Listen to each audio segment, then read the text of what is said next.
Hello, I'm Matt Guff from thehouse.com, and this is a 2019 GNU Head Space wide deck. It's an asymmetrical all-mountain freestyle board for anyone that has 11 feet and larger. I really like what GNU does with their wide boards because anyone with a size 12, 13, 14 boot can get on them and still have a lot of wiggle room. These are great wide boards. This one, Head Space, is for intermediate to advanced level riders. It was actually designed by a professional rider named Forrest Bailey. He has another board called the Space Case. This one is a little bit more aggressive because of the profile shape. Now, the asymmetrical shaping to this board is pretty unique. It's a twin shape board. The stance is centered, the side gate radiuses are centered, and so is that profile shape. But there's two big things that make it asymmetrical. There's a smaller heel side cut radius than the toe side one. That makes it easier to turn, in addition to the wood core that has softer and lighter weight woods in the heel area that makes it more pliable. So asymmetry is actually a pretty cool thing. I rode a lot of the Rider's Choice last year. I was able to get on this quite a bit. Not as much, of course, as I would have liked to. But this is a fun board that's pliable in that heel side edge, but still has a lot of power and precision and control because of that C3 profile shape. This is a camber dominant profile. As you see, the board kind of arcs up.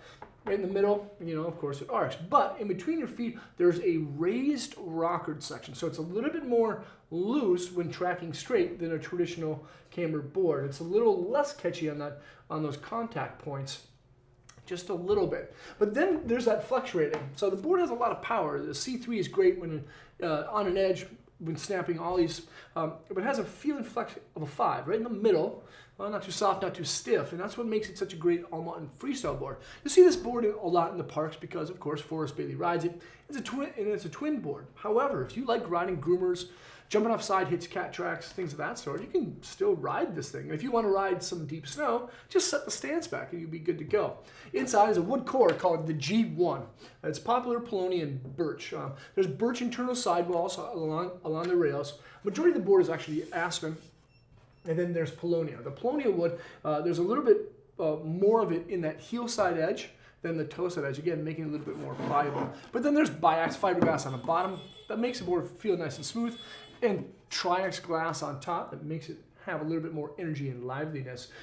Then, of course, is the base. I'm really glad that GNU put in a sintered style base because it's going to ride fast throughout the season, but you have to keep it moisturized and waxed up. And then there's the Magnatraction Edges. There's no board in GNU or that I can think of that that really doesn't have it. Magnatraction Edges are serrated knife-like blade edges that help you to grip on firm snow. The serrations, or the extra contact points, are a little bit smaller on the nose and tail, and they gradually get bigger as you get to the middle of the board. Because that board has a little bit of raised rocker, that extra Magnatraction or deeper Magnatraction helps to really grip. But overall, this is going to be the most aggressive profile shape that GNU happens to offer in a platform with a flex rating of a 5. This is the wide version, again, perfect for anyone with size 11 feet and larger. This is the GNU Head Space wide, and you can check it out at thehouse.com by selecting the link below in the description. Feel free to leave me a comment or question, and subscribe to the channel there. Check out more vids there, and hopefully I'll see you on snow. Peace.